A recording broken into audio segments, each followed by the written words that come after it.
এই জায়গাগুলোতে আমি যত দূর শুনলাম, এই হাওরগুলোতে জায়গার দাম হচ্ছে অনেক কম। যেখানে পুরো বাংলাদেশে আর কি জায়গার দাম খুবই বাড়তি। অনেক মানুষ আছে যারা জায়গা কিনতেই পারে না, কিন্তু এখানে এই আঙ্কেলের কাছে যেটা শুনলাম যে এই অঞ্চলে জায়গার দাম খুবই কম। আঙ্কেল, আপনি যে বললেন যে এই অঞ্চলে জায়গার দাম খুবই কম, একটু বলেন তো কেমনে কি আপনাদের কানির হিসাব? কানি হিসাব হলো আপনাদের এই 100 শতক হইলো কানি, 100 শতক এক কানি। এক কানি। তো এইগুলাতে আপনারা তো কিনে রাখেন তাই না? কানি হিসেবে কিনেন নাকি শতক হিসেবে কিনেন? কানি হিসাবে কিনা হয়। কানি হিসেবে। তো সবটা চাষ করতে পারেন না? না, সব চাষ করা যায়। এটা যেটা আমাদের ধান চাষ করা যায় এটা ধান, যেটা ভুট্টা চাষ করা যায় এটা ভুট্টা।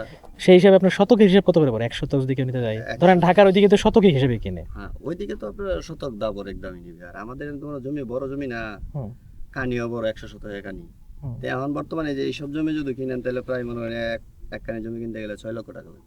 মানে 100 শতক জায়গা হ্যাঁ। 6 লাখ টাকা, মাত্র 6 লাখ টাকা? মাত্র 6 লাখ টাকা।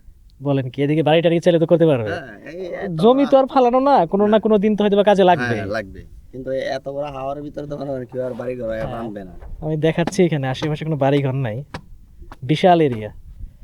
তো এইদিকে হচ্ছে জমির দাম খুবই কম। আমরা ঘুরতে এসে যেটা জানতে পারলাম, মানে 100 শতক জায়গা মাত্র 6 লাখ টাকা। 6 লাখ টাকা। আগে আপনারা কত করে কিনছেন বললেন ওই সময়? আগে কিনছি আমরা 2 লক্ষ, 2.5 লক্ষ 2 লাখ টাকা 100 শতক জমি। 100 শতক জমি কিনা গেছে। তো এই হচ্ছে আবার অবস্থা ওই যে হাওরের।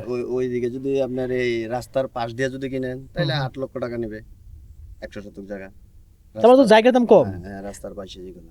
আর আপনার ধান পান কিরকম করে এইদিকে? ধান মনে করেন 100 শতকের ভিতরে আপনার ধান হবে একদম রোদ্রে শুকায় টোকায় মনে হয় 80 মণ ধান হবে।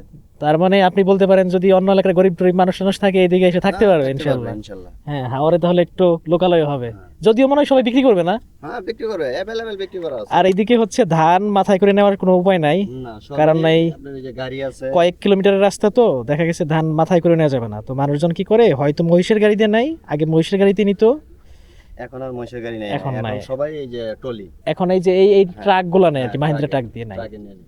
হ্যাঁ, এইভাবে হচ্ছে ওনারা চাষাবাদ করে নিয়ে যায়। তো এই হচ্ছে হাওরের চিত্র। মানে যতটা সহজ দেখে ততটা সহজও না, আসলে খুবই না, কঠিন। খুবই কঠিন। তো আসলে অবশ্যই এগুলা জেনে শুনে আসা লাগবে। ঠিক আছে বাবা, যান সামনের দিকে।